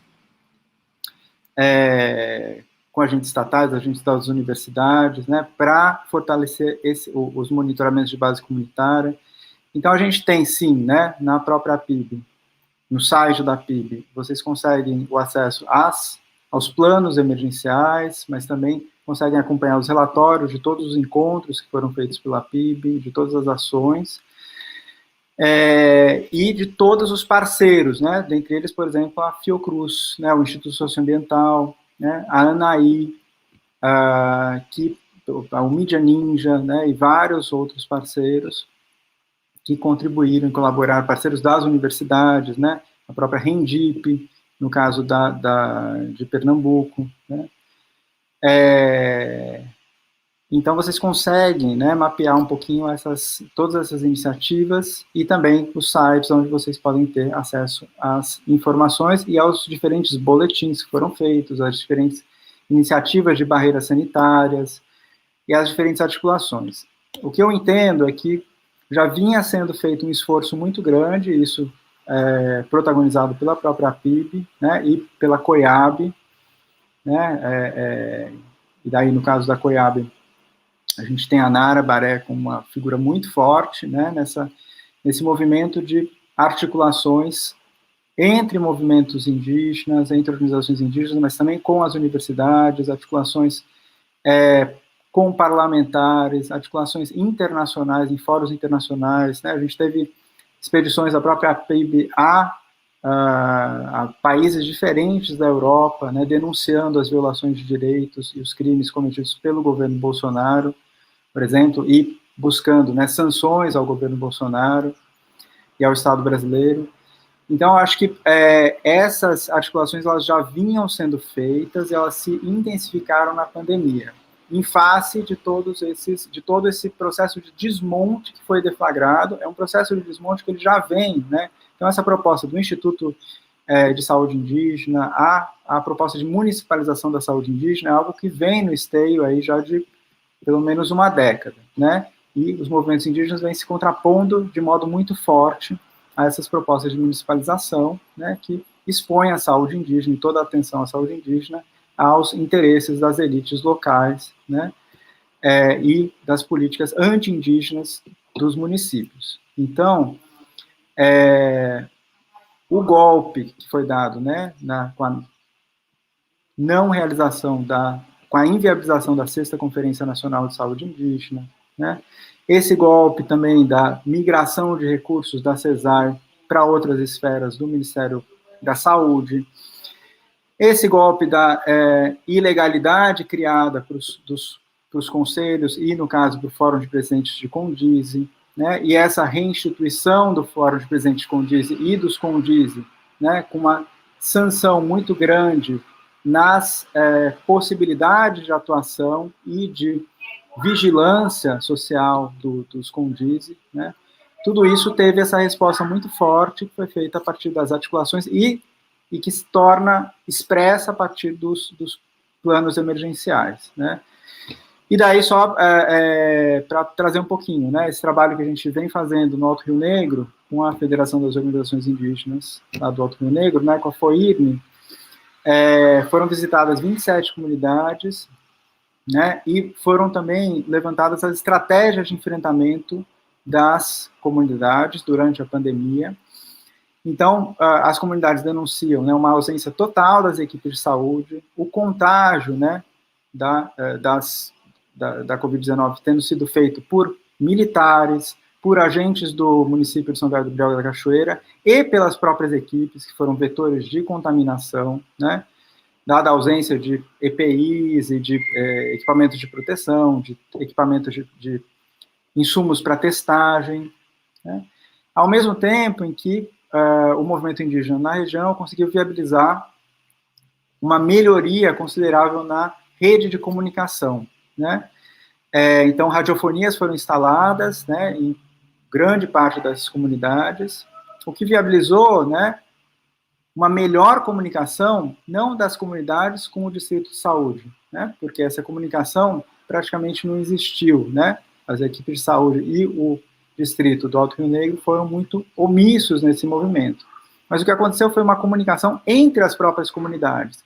Então, benzedores, pajés se comunicando uns com os outros, agentes indígenas se comunicando e trocando receitas de medicamento, receitas de plantas medicinais, né, organizando estratégias de realização de benzimentos coletivos em várias comunidades, ou processos que daí tem a ver com essa história de enfrentamento das epidemias, de migração comunitária para as cabeceiras de rios, né. Então, a gente tem aí um esforço coletivo, comunitário, né, de organização de estratégias, algumas de barreira, mas muitas delas também formadas por essa história de enfrentamentos de epidemias, né. Então, acho que um pouco isso é o que a gente vem levantando, né. E algo que se torna agora um desafio é como é que, né, movimentos indígenas e organizações indigenistas vão batalhar, né, para a realização da 6ª Conferência Nacional de Saúde Indígena, e como é que todo esse acúmulo, né, de estratégias de criação de barreiras sanitárias, de monitoramentos epidemiológicos de bases comunitárias, de boletins, de TVs autônomas que foram criadas, né, de articulações nacionais e internacionais, de denúncias que foram feitas, inclusive, no Supremo Tribunal Federal, né, como é que isso vem para a 6ª Conferência Nacional de Saúde Indígena e como é que isso pode representar uma mudança grande, né, para uma maior efetivação da atenção em saúde indígena e para uma melhoria da qualidade da saúde indígena e do exercício de controle social de modo significativo. Então, acho que era isso. Obrigado. Obrigada. Professora Fabiana. Oi, obrigada pelas questões, né? Então, eu vou começar pela Denise, que me perguntou o que seria ser mulher, né? Como é que a gente trabalharia esse conceito, né? Eu acho que aí a Amélia Stratani pode ajudar a gente, né, com esse conceito de ficção. Mulher é uma autoficção, é uma das nossas ficções, né? Pensar que existe uma categoria pré-determinada por uma genitália, isso é uma autoficção ocidental. E quando a gente vai para um povo indígena, a gente tem que também trabalhar com as nossas ficções, né? Fazer essa tradução. Como o Felipe colocou aqui, existem categorias que interessam, né, aos antropólogos e antropólogas. Então, mulher, nesse sentido, é uma tradução mal feita de algo que poderia nos interessar aos antropólogos e antropólogas, e quando a gente vai para lá, então, mulher começa, né, com essa com essa política do cuidar, justamente a gente vê que mulher significa uma outra coisa, e que é algo que parece estar muito próximo do xamã, né? Nas mulheres de Arauária, elas são tão próximas do xamã. E por que a gente faz essa diferenciação? A gente sempre falou dos caçadores, que seriam próximos dos xamãs, e acho que quando você vai prestar atenção nas mulheres, a gente vê que toda a política delas, do cotidiano, das plantas, justamente com o rapé, leva elas para essa proximidade. Então, mulher é essa tradução mal feita, né, de uma realidade, vamos dizer assim. E a tentativa aqui é justamente começar a tentar fazer essa tradução melhor, né, justamente para que essa coisa da genitália não fique tão presente, a ideia de mulher igual mãe, que cuida de filho, automático, cuida do roçado, isso tudo é dado instintivamente, né, como se tivesse um instinto materno, repensar tudo isso aí, e a maneira como o feminismo, ou esse feminismo, ou os feminismos estão tentando fazer isso, é justamente tensionar essas autodescrições, já para começar, né? A gente tensiona o que é sinônimo de mãe, mulher, genitália feminina, e tentar rever tudo isso. Então, você tem razão, Denise, mulher não quer dizer grande coisa, né? Mas a gente tô tentando aí palpar essa tradução de um mundo e trazer aqui para a gente também repensar justamente a nossa categoria mulher na nossa sociedade. Rafael, obrigada pela indicação dessa etnografia maravilhosa que eu olhei agora, não conhecia. Eu acho que a Radhika, essa etnógrafa que você mandou aqui, formada em Yale, né, eu vi, está fazendo algo que existe uma tendência, né, uma certa releitura num tipo de feminismo, né, em um feminismo que esse ecofeminismo que foi muito branco, né, feito por mulheres brancas ocidentais, que teve que ser completamente destituído, repensado, né, porque justamente, como a Denise colocou, essa equação entre mulher e natureza era muito feita muito rapidamente pelo ecofeminismo, então ele teve que se desmantelar inteiro para renascer com essas etnografias e se unir justamente com as especulações multiespécie, né, para além de humanas, para poder se repensar. E ele, apesar dele continuar bastante ocidental, bastante branco, né, ele está conseguindo sair um pouco desse trilho, e a Radhika que você mandou essa indicação é uma maravilha para a gente. Eu vou ler, então, a tese dela, e eu espero que cada vez mais etnógrafas não brancas, né, que saiam desse posicionamento muito branco do ecofeminismo, consigam tensionar justamente as posições que estão sendo colocadas ainda hoje por mulheres brancas de uma forma quase sistemática e muito rápida, né? E a pequena questão aqui do Cleiton, falar rapidamente, né, ele está perguntando aqui para a mesa toda, não sei se o Danilo teve oportunidade de ver, mas se a gente tem uma etnologia não eurocêntrica, né, se ela foi decolonizada, eu acho que é difícil responder isso, né, porque acho que a etnologia é feita por pessoas, né, por antropólogos e antropólogas. Eu acho que o Felipe trouxe isso, com o feminismo eu vejo muito isso, né, as pessoas podem escrever o que elas quiserem sobre mulheres no limite, elas podem escrever sobre troca de mulheres, como Lévi-Strauss fez, como outros homens fez, como eu mesma fiz, mas isso é responsabilidade delas também. Eu acho que essa distanciamento que a gente está acostumado a fazer na antropologia, como se houvesse uma verdade lá para ser descrita, que o que a gente escrever está ótimo, também tem que ser repensado. Não, o que a gente escreve é responsabilidade nossa, né? Então, como o Felipe trouxe aqui, se isso é atravessado pelo racismo ecológico, né, pelos diversos racismos que povoam as nossas cabeças enquanto antropólogos e antropólogas, isso também tem que ficar claro. Eu acho que a responsabilidade, a gente tem responsabilidade na nossa própria escrita, e cada vez mais eu acho que isso tem que ficar claro, né, que aquilo que está sendo escrito por alguém que tem interesses e tem posicionamentos políticos, né, diversos.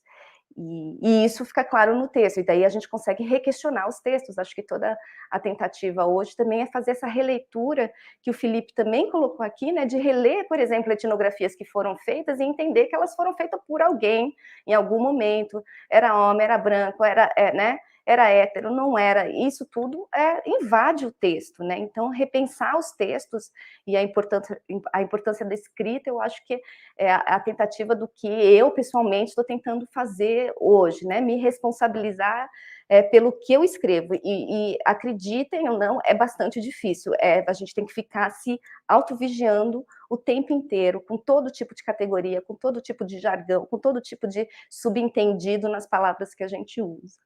Então, é isso. Acho que era só isso. Obrigada. Obrigada, Fabiana. Eu vou só fazer uma pequena correção, que essa pergunta não era do Cleiton, era do Uriban, Holanda, tá? Só para não coisar. Felipe? Certo. Denise, vou começar pelo seu comentário sobre a escrita, né?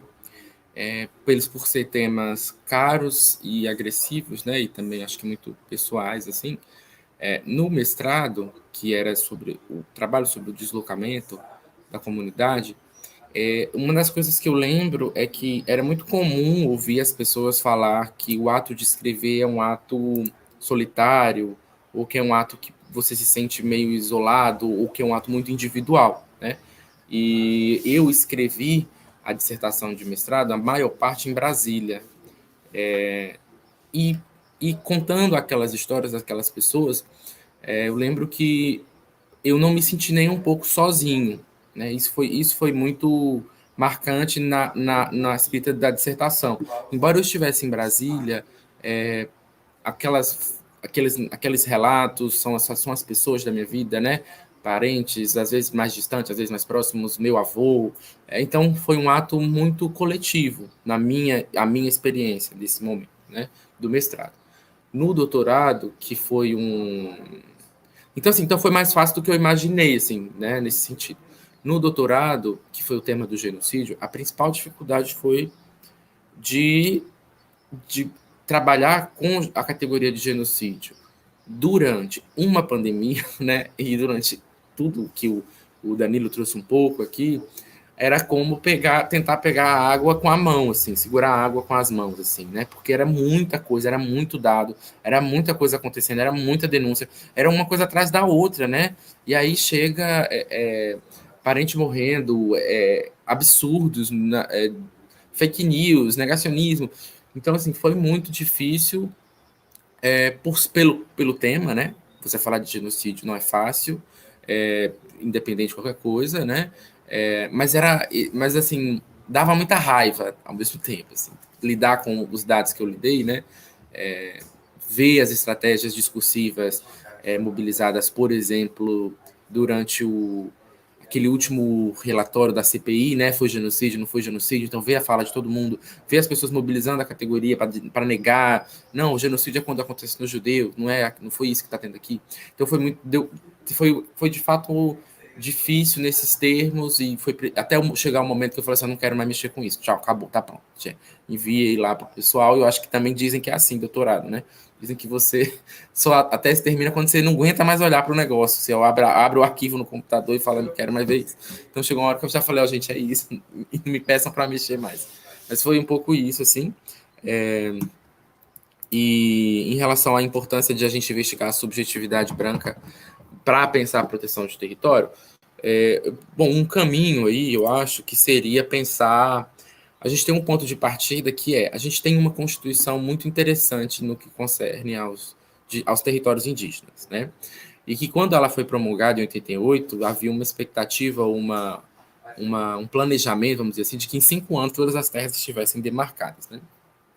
Então, o que a gente tem de dado hoje é que tem um monte de processo aberto que não anda, né? Há um monte de processos que vão judicializado, que não avança nas etapas demarcatórias, né? E aqueles territórios que já estão protegidos, constantemente ameaçados de forma tanto a nível de tentativas de mudança de legislação vigente, como também ameaçados pela presença concreta, né, de atores e agentes destrutivos, e de invasores, garimpeiros, madeireiros. Então, isso é dado, né? Um caminho de pensar isso, né, se eu fosse investigar isso, eu tentaria, né, responder quais são as estratégias que se tem, né, mobilizada por aqueles que são contrários aos direitos indígenas para não efetivar a proteção e a demarcação, né? Como que eles agem enquanto povo, né? Quais são as estratégias que eles têm que faz com que o que é o chamado direito não se aplique ou não seja aplicado ou seja sucessivamente violado, né? Então, por exemplo, a gente tem associações de agronegócio, associações de fazendeiros. Essas pessoas elas estão se capacitando, né? Elas estão formando antropólogos ruralistas, elas estão fazendo campanhas com bots, né? Com bots fantasma na internet, postando comentário em vídeo, postando comentário no YouTube. Elas estão se mobilizando, né? Então eu estudaria isso como manifestação dessa, né?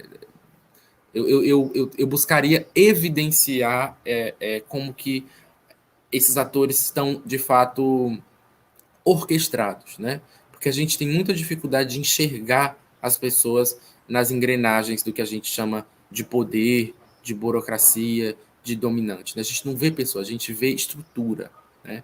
Mas essa estrutura tem um monte de gente fazendo isso acontecer, barrando, entrando na justiça, contratando advogado, entrando com processo, judicializando, ligando para deputado, ligando para gente em Brasília e falando, não passa esse negócio aqui, essa demarcação. Então eu iria por aí, né?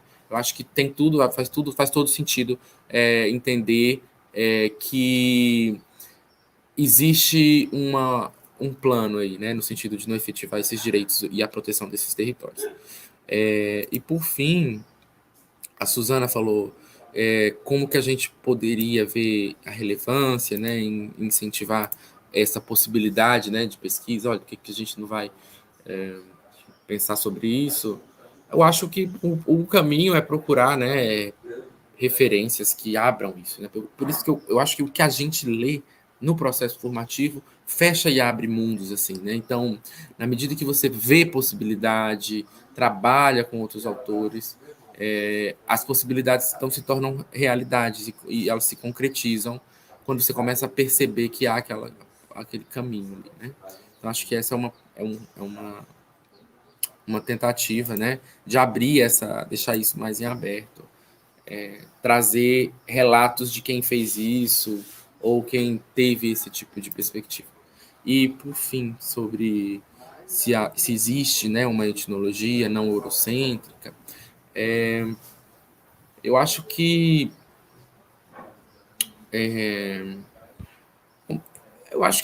que a antropologia, eu sempre gosto de falar assim, que falar a antropologia já é meio complicado, porque fica parecendo que é um bloco de coisa, né? Tem muita antropologia diferente e tem muita área dentro, subcampo, né? Daqui a pouco a gente nem conversa mais. Dependendo da palestra que você for assistir, você nem entende o que o pessoal está falando.